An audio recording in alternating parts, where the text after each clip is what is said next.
दोस्तों, आप देखना स्टार्ट कर दिए हैं चित्रकला शून्य से शिखर तक। चित्रकला शून्य से शिखर तक में हम लोगों ने देखा था स्टेप 9 को, और यह जो है कि स्टेप 10 है। और स्टेप 10 में हम लोग देख रहे हैं कि कितने आसान तरीके से एक सर्कल बना करके उसमें हम एक फ्लावर का निर्माण कर पाते हैं। तो यह स्टेप क्या है? 10 है। स्टेप 10 में तो आसान तरीके से ड्राइंग करने के लिए हमने क्या किया, अलग अलग जगहों पे अलग अलग एंगल से एक सर्कल बनाया। उस सर्कल में फ्लावर के आरेख को हमने आरेखित किया, और इस तरीके से अलग अलग एंगल के फ्लावर को हम एक डंठल में जोड़ते हुए और एक समूह का निर्माण करेंगे, यानी कि एक फ्लावर का एक जाल बनाएंगे और उसको पत्तियों से और उसके डंठल को फूलों से कंबाइन करते हुए एक फ्लावर का जाल का रूप देंगे। और यह जो है कि फ्लावर का जाल उसे एक खूबसूरती प्रदान करेगा, जो एक समूह से संबंधित फ्लावर को दर्शाएगा। और इस तरीके के फ्लावर को हम पूर्ण रूप से कितने आसान तरीके से ड्राइंग करते हैं, इसे हम देख रहे हैं। बिना परेशान हुए कम समय में एक अच्छी ड्राइंग कैसे करेंगे एक टूलिप फ्लावर का, उससे हम देख रहे हैं। तो आपने देखा कि कितनी आसान तरीके से हमने इस फ्लावर को कंप्लीट किया, और यह कंप्लीट एक गुलदस्ते का निर्माण हो गया। तो इस तरह से हमने इसे कंप्लीट कर लिया।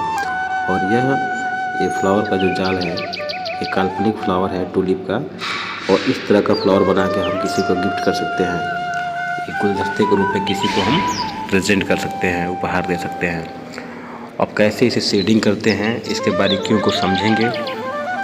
सबसे पहले पेंसिल को पट करके ऐसे हल्के हल्के हाथों से शेडिंग कर देंगे, मर्ज करके, और उसमें से फर्स्ट सेकेंड थर्ड टोन को हल्का हल्का निकालेंगे, और बारीकी से इसे हल्के हल्के हाथों से मर्ज करते करते एक एक फ्लावर को हम कंप्लीट करेंगे। तो आपने देखा कि कितने आसान तरीके से हमने एक एक फ्लावर को कंप्लीट करने का प्रयास किया। और जैसे ये जो है कि हम कर रहे हैं, इस तरह से एक फ्लावर कर लिए। तो इसी तरीके से स्टेप बाय स्टेप 1 बाय 1 करके एक एक फ्लावर को मर्ज करेंगे। मर्ज करने के बाद उसको लाइट शेड समझते हुए और उससे फिर उसके साथ में शेडिंग को भी ऐड करेंगे, और जहाँ आवश्यकता पड़ेगा उसमें लाइट शेड के लिए इरेजर का भी इस्तेमाल कर सकते हैं। तो इसके पहले हम लोगों ने देखा था कि एक काल्पनिक गुलाब के फूल का यानी गुलदस्ते का संपूर्ण हमने निर्माण किया था, और उसमें इसी टेक्निक का यूज करते हुए, यानी कि पेंसिल को पट करके हमने हाथों से मर्ज किया था, और मर्ज करने के बाद 1 बाय 1 करके एक एक फ्लावर को हमने शेड किया था। मर्ज के ऊपर से हमने शेडिंग को ऐड किया था, फिर कहीं कहीं आवश्यकता पड़ने पे इरेजर का भी इस्तेमाल किया था। तो इस तरीके से स्टेप 9 में हम लोगों ने देखा था। और हम ये चाहेंगे जो नए व्यूअर्स हैं, जो इसके पहले वाले वीडियो को नहीं वॉच किए हैं, उसे निश्चित ही देखना चाहिए, ताकि उसे स्टेप बाय स्टेप एक एक प्रोसेस को वो समझ पाएँ। और इस तरीके से ही हम अन्य चीज़ों को आगे कर पाएंगे। जब नहीं देखेंगे तो नहीं कर पाएंगे। तो विशेष रूप से नए व्यूअर्स से आग्रह है कि उनको स्टेप बाय स्टेप, हमको लग रहा है कि उनको स्टेप 0 से लेकर के 1 2 3 4 5 ऐसे करके 1 बाय 1 पूरे वीडियो को देखना चाहिए, ताकि पूरे प्रोसेस को, पूरे इस जर्नी को समझ पाएँ। तो इस तरीके से हम एक अच्छे फ्लावर का निर्माण कर पाते हैं। तो हमने एक फ्लावर को कंप्लीट कर लिया, और ऐसे ही फिर पेंसिल को पट करेंगे, उसके डंठल को भी 1 बाय 1 करके लाइट और शेड को समझते हुए एक तरफ से शेड कर देंगे ऐसे। तो धीरे धीरे, ताकि मिस्टेक ना हो, और सावधानी पूर्वक बिल्कुल करेंगे।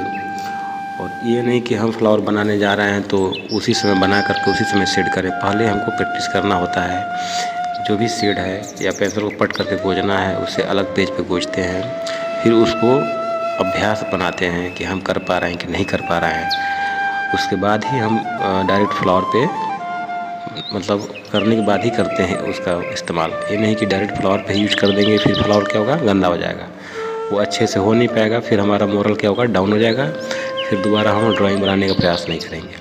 तो उससे पहले इम्पोर्टेंट क्या है कि सबसे पहले हम सर्वप्रथम प्रैक्टिस करें। जो भी शेड है, जैसे शेडिंग है, हैचिंग है या मर्जिंग है, तो उसको पहले किसी अन्य पेज पे पहले प्रैक्टिस करेंगे और प्रैक्टिस करने के बाद ऐसे तब जाके मेन फ्लावर पे अप्लाई करेंगे जो हमको बनाना है, तब जाके वो अच्छे से होगा।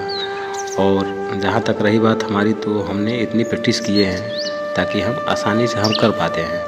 तो उस तरीके से करने के लिए आपको भी पहले उसका इस्तेमाल पहले करके देखना पड़ेगा कि हम सही कर पा रहे हैं कि नहीं कर पा रहे हैं, टोनल मेरा अच्छा जा रहा है कि नहीं जा रहा है, मर्ज हाथ से कर रहे हैं तो अच्छा हो रहा है कि पेपर से अच्छा हो रहा है। तो ये सारी चीज़ों को पहले समझना पड़ता है, उसके बाद ही फ्लावर पर अप्लाई करेंगे 1 बाय 1, तब जाके अच्छा होगा।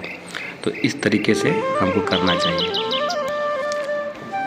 तो आपने देखा कि कितने आसान तरीके से हम एक एक फ्लावर को कंप्लीट करते जा रहे हैं। तो चलिए थोड़ा फास्ट करते हैं और फास्ट करके उसे देखते हैं कैसे कंप्लीट होता है और कैसे दिखता है।